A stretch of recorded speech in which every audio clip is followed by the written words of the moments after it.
빨리 인정하고 처분을 맡기라라는 제목으로 하나님 말씀 증거하도록 하겠습니다. 7장의 주제는 앞부분은 위로고 뒷부분은 근심입니다. 오늘은 근심 파트를 살피도록 하겠습니다.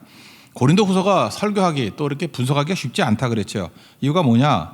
바울의 마음과 그 감정과 연관이 되어 있기 때문에 그렇습니다. 그러니까 바울의 마음의 흐름을 읽지 못하면 이게 잘 이해가 안 됩니다. 그러니까 이게 깊이 있는 마음을 이해해야만 내용을 파악할 수 있다라는 것입니다. 우리 바울이 고린도 교회에 보냈던 편지가 4개거든요. 그래서 1번 편지는 몰라서 그냥 첫 번째 편지 이렇게 말하고, 두 번째 편지가 고린도 전서예요. 그리고 세 번째 편지가 소위 말하는 눈물의 편지. 우리 8절을 보니까 눈물로 편지 썼다 그러죠. 그래서 별명이 눈물의 편지예요. 편지를 한번 보내는가 봐요. 디도 편에. 그리고 네 번째 편지가 고린도 후서입니다. 그러니까 총 4개라고요.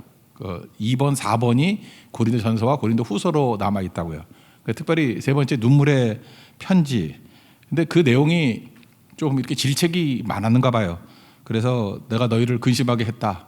너무 세게 글을 썼는가 보다. 뭐 이런 내용이 들어 있습니다. 그래서 그 결과를 가지고 돌아오는 것이 디도였거든요. 그래서 2장 13절 보니까 내 형제 디도를 만나지 못함으로 드로아에서 세 번째 편지를 보내고 결과를 받으려고 그랬는데 안 오더라는 거예요. 그래서 심령이 편치 못해서 하나님께서 길 열어준 아시아로 안 가고 그냥 마게도냐로 돌아왔다. 이런 얘기는 앞에서 살폈죠. 그러니까 3번 편지가 되게 셌는가 봐요. 그래서 그것 때문에 근심을 일으키게 만들고 그랬다. 그래서 힘들다. 뭐 그런 얘기입니다. 전도는 힘든 겁니다. 이렇게 전도는 힘든 거고 위험한 것입니다. 그래서 전도하고 제일 비슷한 게 뭐냐? 인질구치인 것 같아요. 그래도 인질로 잡혀 있어요. 뭐 그런 영화 많이 있죠. 그러면은 둘 다 위험하죠. 이렇게 구조대원도 위험합니다. 그 인질 빼내는 게 쉽지 않아요. 구조대원도 위험하고 인질도 위험하고. 실패하면 인질 막 죽이잖아요. 그러니까 둘 다 힘든 거라고. 전도가 그런 겁니다. 이 전도하는 사람은 구조대원이고 잡혀 있는 사람들은 그 믿지 않는 사람들이겠죠. 마귀가 인질범이거든요. 이게 되게 힘들다고. 근데 문제가 뭐냐면 그 디모데전서 2장 26절 같은데 그렇게 표현되어 있어요. 그들로 깨어 마귀의 올무에서 벗어나. 그러니까 우리가 인질구치를 하는 것이다라고 하는 그 그림 같은 언어가 디모데후서 2장 26절에 나와 있다고. 근데 여러분 그 스톡홀름 신드롬이라는 말 들어봤죠? 이렇게 인질범이 인질 데리고 이렇게 한 일주일쯤 이렇게 있다 보면은 사람이 불안하잖아요. 그러니까 인질범이 좋은 사람이다라고 잠깐 생각을 하게 된대. 저 사람은 나를 죽일 사람도 아니고 나를 보호해 주는 사람이고, 또 일주일쯤 지나면은 정도 들죠. 우리도 선교 3일만 해도 정 들지 않습니까? 근데 인질범과 인질이 정이 드는 거예요. 그래서 구조대원의 말을 안 듣고 마지막에 인질들 보면은 인질범과 정서적으로 일치가 되어 있다는 거예요. 그게 스톡홀름 신드롬 그런 얘기죠. 영적으로도 이런 일이 벌어져요. 우리가 그들을 건져내려고 전도하잖아요. 그런데 전도하는 사람을 적대시하고 오히려 자기를 죽이려고 하는 마귀와 일치가 돼가지고 더 좋다 그러는 경우가 많이 있죠. 황당하죠. 건져주러 갔는데, 도와주러 갔는데. 그런 거라고요. 그래서 전도하는 사람들은 구조대원 심정을 가져야 된다는 것입니다. 상대가 이해하든 못하든 스톡홀름 신드롬이 빠져 있을 수도 있어요. 인질범과 일치가 될 수도 있다고. 그거 건져내는 게 힘든 거죠. 사도 바울이 그런 마음을 품고 있는 거라고요. 지금 가짜 교사들, 거짓 선생들, 나쁜 놈들 아니에요. 인질범 아니에요. 근데 고린도 교회 교인들이 그들과 일치가 돼가지고 스톡홀름 신드롬 같이 죽이려고 하는 사람들과 일치가 돼가지고 난리치고 있더라는 거예요. 그러니까 얼마나 힘들겠어요. 구조대원이라서 디도를 보낸 거죠. 편지를 통해서. 또 도와주러 가는 거죠. 그러니까 아슬아슬한 거라고요. 보낸 사람도 위험하고 또 자기가 사랑하는 고린도 교인들도 위험하고. 그런데 우리가 어제 살폈죠. 그들이 오해가 풀리고 받아들였다고. 그 얼마나 기쁘냐. 그래서 그 안도하는 마음을 표현하는 것이 8절입니다.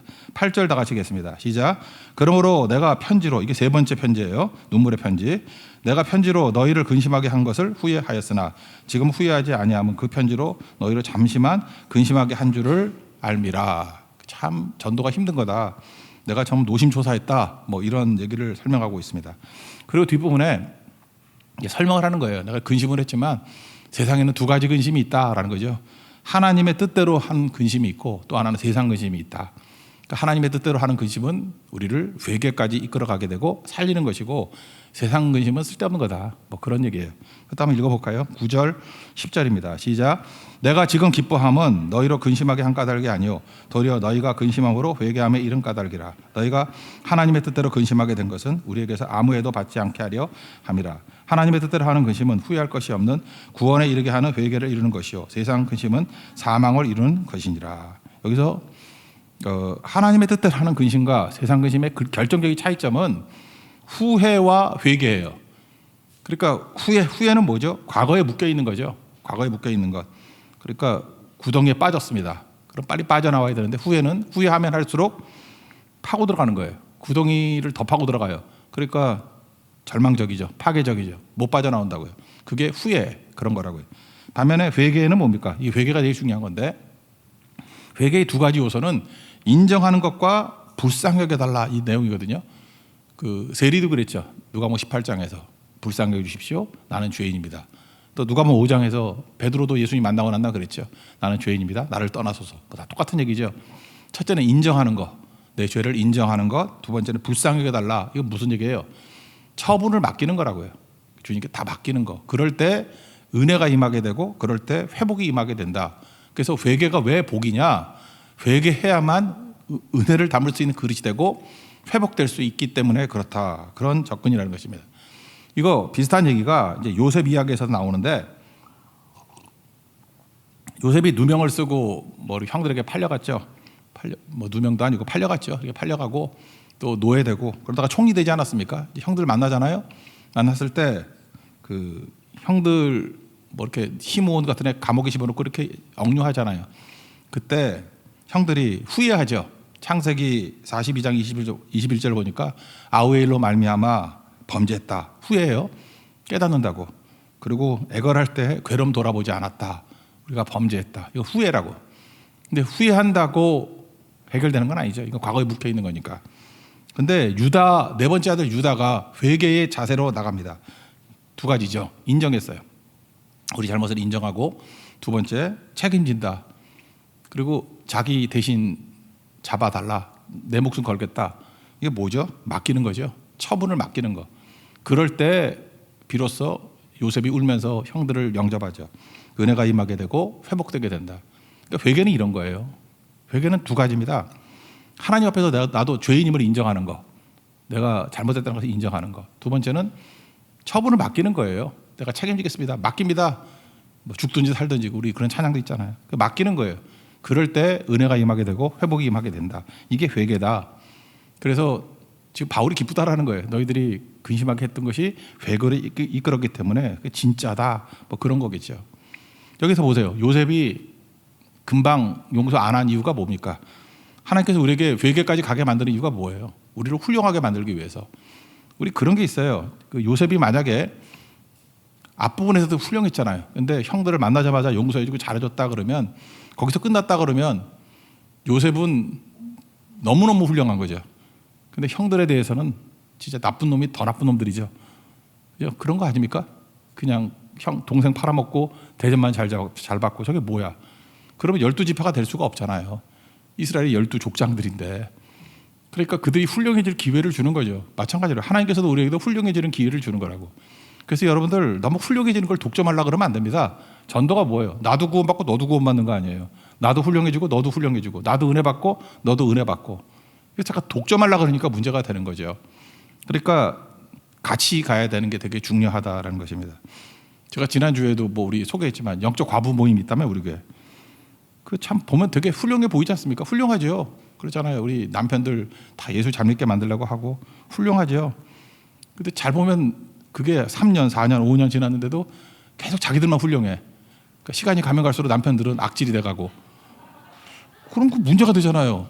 계속 그 사람들이 성화되고, 그죠? 반주하고, 특송하고, 점점 훌륭해져. 얼굴도 밝아지고, 달덩이 같이 되고, 예뻐지고, 남편들은 시름시름 해주고, 악인같이 보이고, 그러면 안 되잖아요. 근데 이번에 선교 갔잖아요. 그 중에 한 사람이. 선교 가서, 물론 애 아파가지고 선교 간 것도 있지만, 이번에 제가 그 교회 내용들 쭉 보니까, 글쎄 내가 잘못 봤나? 마스크 써서 잘 모르겠는데 오형리를 증거하더라고. 증거 다 읽는 거지. 그랬더니 영접하는 사람도 나오고 그걸 또 너무 신기했는지 찍어놨더라고. 그런 거 보면서 내가 느꼈던 게 뭐냐면 야 결국은 이 남편도 훌륭해지는구나. 나중에 그런 남편들이 또 장로도 되고 막 그러면 같이 훌륭해지는 거 아니에요? 그게 하나님께서 원하는 회개라고요. 회개는 뭐예요? 인정하고 그 다음에 처분을 맡기는 거예요. 주님 은혜 부어 주십시오. 그래 자기만 잘한다고 되는 게 아니라 같이 훌륭해지는 거, 이게 회개다. 그러니까 회개의 내용이 뭔지를 아시겠죠? 그렇게 나간다는 것입니다. 쉽지 않아요. 기다림도 있어야 되고 인내도 있어야 되고 뭐 견딤이 있어야 되고 되게 힘든 거죠. 제가 그 시드니 얘기를 들어본 적이 있어요. 시드니에 교민들이 있지 않습니까? 우리 남반구니까 계절이 반대죠. 그러니까 한국에 왔다가 고향 생각나잖아요. 그래서 개나리 나무를 묘목 가져갔대요. 그 호주 같은 데 들어가기 힘든데 그것도 뭐 허락받아가지고 가지고 갔대요. 마당에 심어놨답니다. 개나리 그 예쁘잖아요. 개나리. 근데 호주가 환경이 좋아서 흙도 좋고 뭐 그래서 잘 자라더래요. 그래서 참 이 땅이 좋구나 그렇게 생각을 했는데 꽃이 한 피더래요. 꽃이 첫 해에도 꽃이 한 피고, 개나리 꽃 때문에 심는 거 아니에요. 꽃이 한 피더래. 둘째 해도 안 피고 셋째 해도 안 피고. 그래서 나중에 이제 물어보고 또 식물학자들에게 상의해 보니까 그걸 뭐라 그러면 춘화 현상이라 그런답니다. 그 버널리제이션이라 그러는데 영어로는 그게 뭐냐 하면은 그 한국처럼 이렇게 혹한 추위가 있어야만 꽃이 핀대요. 그러니까 이 개나리 꽃은요 이렇게 추위 막 엄청난 고난의 단계를 넘어서야 비로소 봄에 꽃이 핀대요. 그걸 춘화 현상, 봄춘 꽃 화자 춘화 현상이라 그러는데요. 그런 꽃들이 있는데 튤립이 그렇고 튤립. 그래서 이게 열대지방이나 계속 따뜻한 데서는 꽃 안 핀대요. 이런 거 튤립, 히아신스, 백합, 라일락, 철쭉, 진달래. 제가 봄에 좋아하는 꽃들이 다 있네. 이런 게 다 춘화 현상이라고 해요. 우리 인생에 꽃을 피우기 위해서 필요한 게 뭐예요? 이렇게 고난의 단계를 넘어서는 거라고. 하나님께서 우리 전도라는 열매 또 뭐 이런 생명이라는 꽃을 피우기 위해서 춘화작용이죠. 이 고난 넘어가는 거예요. 근심 있고 괴로워하고.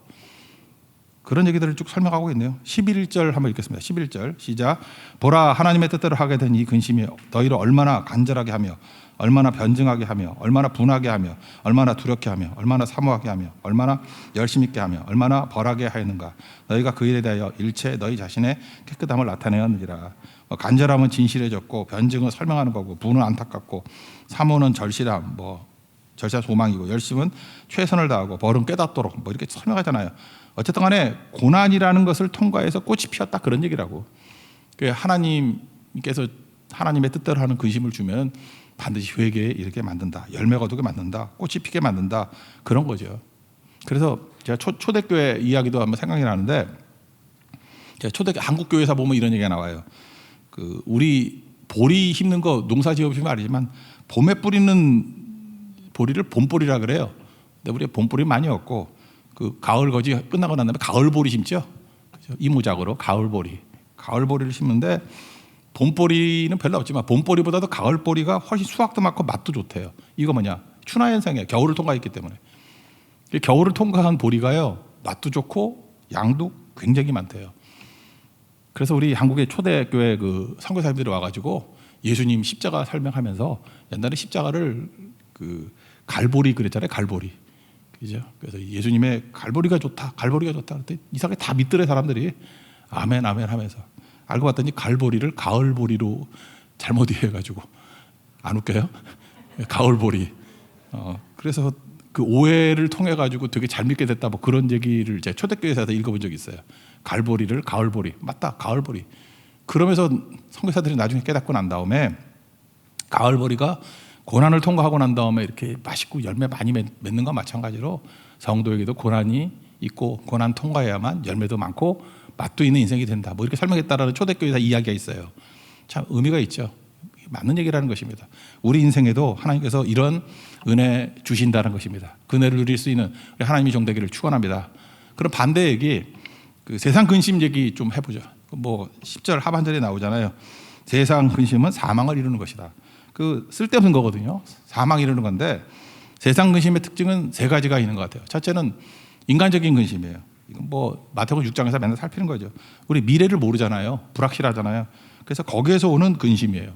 그러니까 뭐예요? 컨트롤할 수 없는 거를 컨트롤하려고 그러니까 오는 근심들. 뭐 날씨 뭐 이런 거죠. 날씨 어떻게 컨트롤해? 자녀 자녀가 컨트롤이 돼요? 뭐 교육 잘 시키면 된다고? 아이고 자녀에 대해서 큰 소리 치지 마십시오. 그 자녀도 은혜지. 뭐 아무리 열심히 해보라고 뭐 나중에 너무 열심히 하면 애가 죽고요. 너무 안 하면 또 이상해지고 하나님 은혜로 크는 거지. 건강도 마찬가지죠. 건강 관리한다고 뭐 건강해지나? 어떤 사람 뭐 관리도 하라고 뭐 중국에서 맨날 그러잖아. 뭐 술 퍼마시고 담배 열심히 폈던 등소평 뭐 95세까지 살았는데 뭐 관리 잘하는데 뭐 죽었다. 중국 가면 맨날 그런 얘기예요. 그게 딱 맞는 것도 아니라고. 저 담배 안 펴요. 근데 왜 폐 안 걸려? 그 이상하잖아. 담배 끊은 것도 아니야. 핀 적도 없어 한 번도. 그런 거잖아요. 뭐 계속 피는 사람도 또 건강한 사람. 그러니까 그것도 은혜지. 이게 딱 맞는 게 아니야. 미래 모르잖아요. 그래서 요한복음 14장 1절 보니까 너희는 마음에 근심하지 말라. 하나님을 믿으니 또 나를 믿으라. 그죠? 근심의 반대말이 뭐예요? 믿음이에요. 믿음. 그죠? 그러니까 불신 때문에. 그러니까 하나님께 맡기는 거죠. 너희 염려를 다 주께 맡기라. 처분을 맡기는 거. 그게 주의 뜻대로 하는 근심하고 똑같은 거라고. 그러니까 세상 모든 근심은 맡기지 못했기 때문에 나오는 근심이다. 이건 불신앙하고 똑같은 거다. 이건 뭐 더 설명 안 해도 될 것 같고. 그 다음 두 번째는 죄책감입니다. 죄책감이 이것 때문에 근심하는 거예요. 죄 짓잖아요. 우리 죄 없는 사람 누가 있어요. 근데 죄책감에 사로잡혀가지고 자기 연민에 빠져버리는 거예요. 이게 가룟 유다와 베드로의 차이점이죠. 베드로는 회개했잖아요. 인정하고 주님께 처분 맡기잖아요. 그랬더니 나 사랑하냐? 사랑합니다. 그랬더니 양 먹여라. 사명 다시 주의잖아요. 근데 유다는 어떻습니까? 그 자기 늪에 빠져서 구덩이 파다가 자기 연면에 자살까지 하잖아요. 그래서 이 죄책감에 대해서 한 분석을 해보면 이 죄책감에서 오는 근심이 왜 나쁜 거냐 하면은 그 특징이 이런 거예요. 여러분 죄책감에 사로잡힌 사람의 특징은 뭐냐면 자기 영혼에서 자꾸 하나님을 밀어내버려요. 죄책감은 뭐냐 하면은 내 마음속에 있는 하나님을 자꾸만 밀어내는 거예요. 죄책감이 있으니까 뭐라 그러죠? 창피하고 힘들잖아요. 그러니까 하나님이 없어야 돼. 하나님이 계시면 죄책감이 더 생기니까. 그러니까 죄책감을 가지고 내 마음속에 있는 하나님을 자꾸 밀어내. 그러니까 이런 것도 똑같아요. 죄책감이 있기 때문에 예배를 못 나오는 거예요. 뻔뻔하게 막 나와야 되거든. 예배 나와서 죄인입니다. 주님께 모든 처분을 맡깁니다. 죽이든지 살리든지 주의 뜻대로 하옵소서. 그러면 하나님이 죽이긴 죽이지. 반 죽여놓고 살리지. 그래야 그게 회개라고요. 그런데 죄책감은 예배도 안 나오게 만들고 선교도 죄책감 때문에 못 가요. 나 같은 사람이 무슨 선교를 가. 죄책감 때문에 하여튼 내 마음속에 있는 하나님을 싹 밀어내버려요. 마귀의 장난이라고 죄책감은. 그래서 죄책감 때문에 마지막에 둘만 남아. 죄책과 나만 남아요. 그러니까 하나님이 없어요. 그러니까 가룟 유다 자살하지. 그러니까 여러분 은혜가 뭐예요? 아무리 부족하다 할지라도 하나님이 있어야 되고 하나님께 나아가야 된다고. 그러니까 이 세상 근심은 죄책감으로 인해서 하나님을 몰아내는 것이다. 그래서 죄책감 빠져 있는 사람들에게 자꾸 예수님을 증거해야 돼요. 막 거부합니다. 그래도 예수님 만나야 이 죄책감이 회개로 나온다는 거예요. 회개로. 그리고 세 번째는 책임 전가예요. 이 죄책감은 세상 근심의 특징은 책임 전가한다는 것입니다. 예를 들어서 하나님께서 우리에게 다스리는 권세를 주셨잖아요. 근데 자연재해 이러면 뭐 이렇게 좋게 설명하잖아요. 태풍도 좋은 거라고. 이렇게 녹조 현상이 있는데 태풍이 불어가지고 녹조가 다 뒤집어져서 좋은 게 있다. 그럼 또 반발을 한다고. 사람 많이 죽었잖아요. 뭐 이런다고. 자연재해. 근데 팩트 체크해 봅시다. 창조할 때 재해가 있었어요? 없었다고. 왜 재해가 생기는 거죠? 우리가 잘 다스리지 못한 부분도 분명히 있어요. 그 책임질 생각을 해야지. 그런 거 안 하잖아. 저는 진짜 서울 사람입니다. 오리지널 서울 사람이라서 제가 어렸을 때 신부를 많이 다녔는데 강남 거 개발할 때 우리 외할머니 외할아버지 첫 번째 잠실이잖아요. 지금 잠실 거기 초창기 멤버예요. 거기 그때 집 되게 쌌어. 뭐 집 두 채인가 세 채인가 사가지고 있었고 그때 연탄 뗐다고 거기 그런 데였어요. 잠실이. 그 잠실에서 시청 나오는데 1시간 반 걸리고 거기 안개가 너무 심해가지고 근데 지금도 기억나는데 1m 앞에 안 보여. 그 강안개 때문에 사람 못 살던 동네였어요. 잠실 거기. 하여튼 그런 데였거든요. 그리고 또 아버지 심부름으로 제가 한서병원 많이 갔거든요. 역삼동에 있어요. 역삼. 충현교회 있고 아무것도 없었어 거기. 그 건너편에 테헤란으로 넘어가기 전에요. 거기 하여튼 충현교회 하나 짓는 거 모습이 있었고 한서병원이라고 병원 허용가 하나 있었고 아무것도 없어. 다 배추밭이고 그다음에 진흙탕길이었어요. 그러니까 거기를 제가 걸어 올라갔다고. 산이에요 산. 그리고 옆에 그 성모병원 있죠. 캐톨릭 성모병원. 거기도 또 산이야. 그쪽도 다 깎아서 그렇지. 그러니까 강남역이 진짜 기드론 골짜기 같이 골짜기예요 거기가. 그러니까 골짜기니까 비만 오면 물이 거기 다 고이지. 저는 알거든. 딱 보면 저기 골짜기인데 감락역이 딱 골짜기 자리예요. 골짜기. 그러니까 물이 다 모이는 거지. 그렇다고 거기서 집 지은 게 바보지. 골짜기에 집 지어놓고 물 찬다 그러는 게 그게 죄예요? 물에 차려고 작정을 한 거지. 아니면 어저께 같이 빗물 저장소를 크게 만들어가지고 뭐 빼내든지. 그러니까 다스림에 대한 실패죠. 두 가지 중에 하나를 했어야지. 근데 그거 갖고 뭐 하나님만 원망하면 되나? 그렇지 않아요? 그러니까 이런 것들이죠. 이건 책임질 생각을 안 하고 원망으로 가게 된다는 것입니다. 이거 문제가 되죠. 그러니까 세상 근심의 특징은 뭐냐 하면은 다 이렇게 원망하게 돼. 책임 전가한다고. 그리고 특별히 누구 비난 많이 하는 사람이 있죠. 비난 많이 하는 이유가 뭐예요? 비난함을 통해서 자기를 의롭다라고 포장하는 거죠. 남 공격하는 사람은 뭐예요? 공격하는 그 순간에 나는 저 사람 같지 않다. 그러니까 바리새인이 그랬잖아요. 난 저 사람들과 같지 않다. 토색불이 간음하는 자들과 같지 않다. 그러니까 난 안 한다는 거 아니야. 나는 토색불이 간음 안 한다는 거 아니에요. 정당성. 그래서 잠깐 비난한다고요. 그래서 여러분들 남 비난해가지고 성공한 사람 옆에 가지 마세요. 곧 망할 사람들이에요. 그건 정당한 게 아니거든. 자기가 하나님 앞에서 죄를 인정하고 처분을 맡겨서 은혜와 회복이 있어야지 그게 진짜지. 그거 아니면 다 무너지게 된다. 그런 거죠. 근데 우린 책임 전가하고 자꾸만 남 공격하고 이런 거 너무너무 좋아해요. 이 뒷부분에도 나오는데 우리가 지난주 같이 이게 선교를 통해서 은혜도 많이 받고 있잖아요. 그 다음에 조심해야 될 게 뭐냐면 여기 지금 내용이 이런 거예요. 해피엔딩으로 끝나는데 하나님께서 우리를 위로해주고 특별히 디도에 대한 관심이 많아. 디도가 기쁨이 회복되고 안심하게 되었고 고린도 교회에 대해서 바울이 자랑했는가 봐. 그 자랑이 진짜였다는 것을 이제 인정하게 되었다. 그래서 디도도 신뢰하게 되었다. 이런 말씀을 해피엔딩 얘기를 하고 있다고요. 그런데 디도에 대해서 한번 관심을 갖자고요.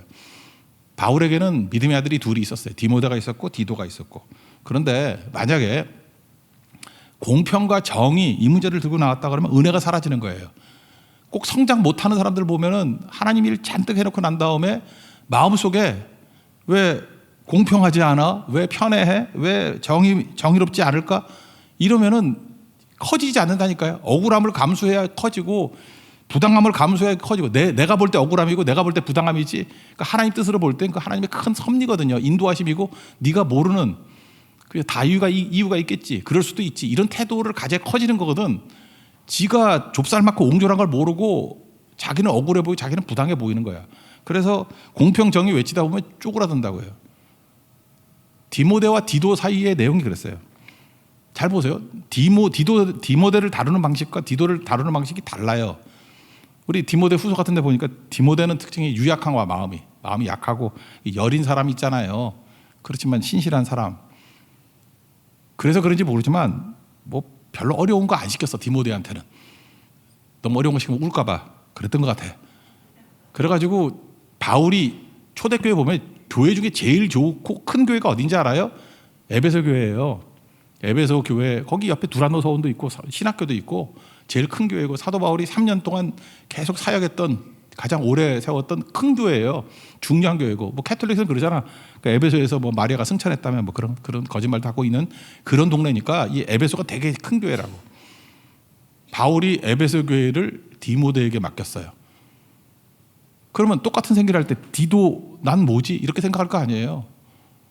여러분 그런 생각 안 해요? 만약에 이걸 갖다가 공평과 정의로 놓고 본다 그러면 바울은요 어려운 일은 디도를 다 시켰어. 디도는 좀 남성다운가 봐, 좀 셌는가 봐. 디도를 다 시켰어요. 그래서 고린도 교회 이 어려운 교회잖아요. 여기 편지 보내주고 이거 심각한 일이잖아요. 그러니까 조바심 갖고 그럴 일을 디도에게 시켰어. 위험한 일이에요. 인질 구조하는 일 시켰다고. 그러니까 위험한 일이잖아요. 그랬더니 아슬아슬했는데 좋은 결과가 나왔죠. 그래서 막 기뻐하는 장면이야 지금. 근데 여기서 끝나는 게 아니라 디도서로 넘어가 보세요. 그 고린도는 문화적으로 번성하면서 사역하기 힘든 곳이고 야만족들이 많이 살던 데가 어디냐면 그레데예요. 그레데. 디도서 1장 5절 보니까 내가 너를 그레데에 남겨둔 이유는 그러면서 설명을 해요. 그리고 설명을 하는데 참 괴로운 얘기를 해요. 12절 보니까 어떤 선지자가 말하되 그레데인들은 항상 거짓말장이며 악한 짐승이며 배만 위하는 게으름뱅이라. 여기 진짜 개쓰레기들 모인 곳이다. 그 뜻 아니에요? 그레데.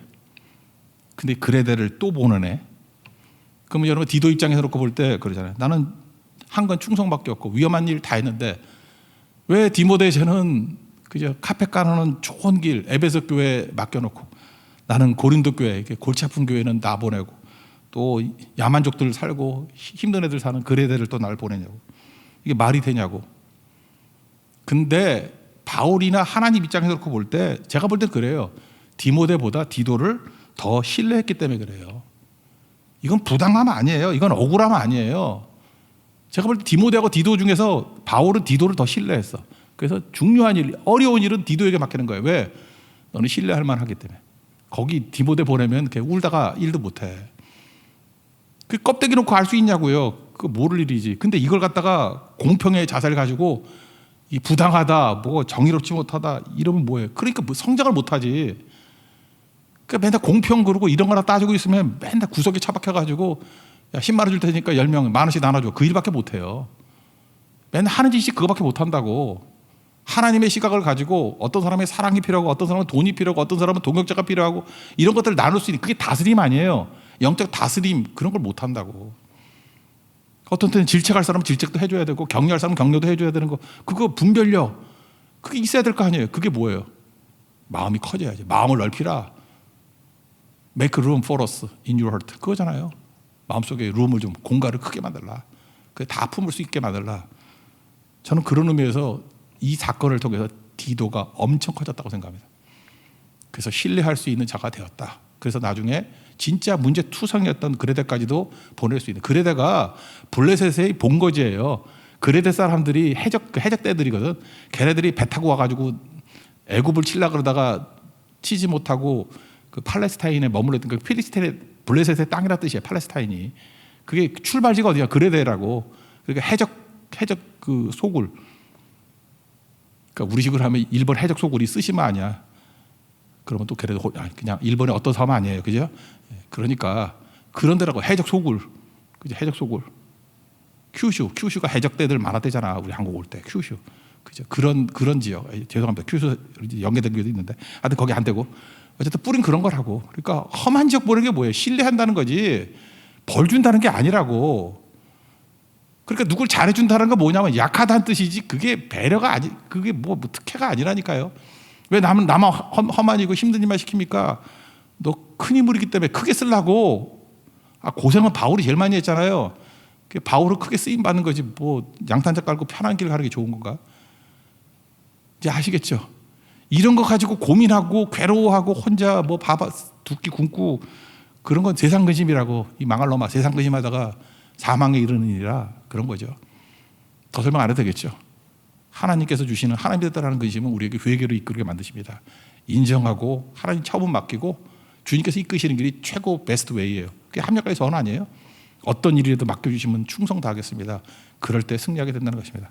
이 마지막 이 내용은 또 뭐 읽고 끝내야죠. 13절부터 16절까지입니다. 읽고 끝내겠습니다. 시작.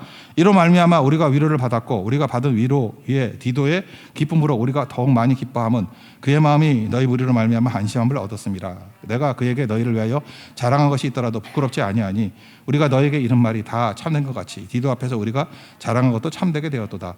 그가 너희 모든 사람들이 두려움과 떨므로 자기를 영접하여 순종한 것을 생각하고 너희를 향하여 그의 심정이 더 깊었으니 내가 범사에 너희를 신뢰하게 된 것을 기뻐하더라. 마지막은 신뢰입니다. 신뢰하니까 나에게 맡기시고 다 하시는구나. 이게 승리라는 거예요. 여러분 하나님의 부르심에 순종하십시오. 어떤 부르심이든지 반드시 기름 부음이 있고 승리가 있게 될 것입니다.